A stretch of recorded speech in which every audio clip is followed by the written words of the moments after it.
What amount of money does somebody have to pay you where you go, yeah, I'll sell my company? Like, that sounds like a dream, right? You get Right. a massive cash out, and then you don't have to do a damn thing with the company. Yeah, I think it it's depends true. on I how think much that's you, what. if you love what you do though, like if you really loved what you were doing, would you want to sell it though? It's Yeah. true.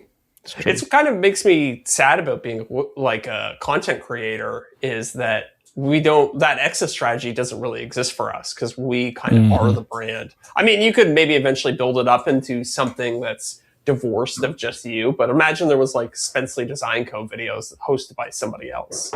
Yeah, like if Scott was on Spenceley Design Co., right? Yeah, exactly.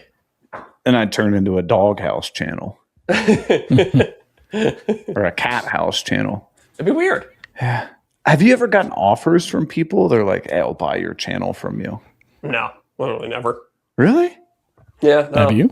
Hey, I've gotten one or two. And they're Really? always like, oh, we'll give you $500 for it. I'm like, no.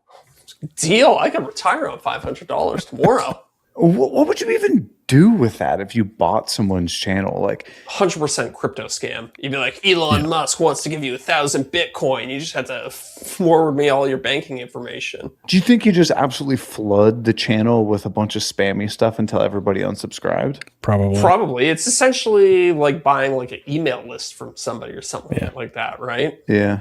That's great way to put it. Yeah. Be like buying an email list.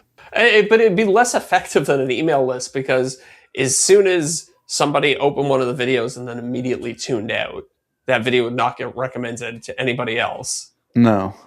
Yeah. At least with an email list, you actually reach the people with the email addresses you buy. Yeah. That's true. That's true. Yeah.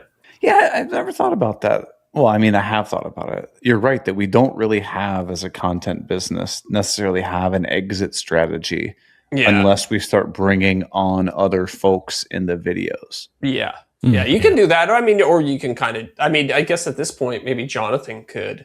He used his YouTube channel to bootstrap his tool company. And at a certain point, he could potentially step back from the tool company.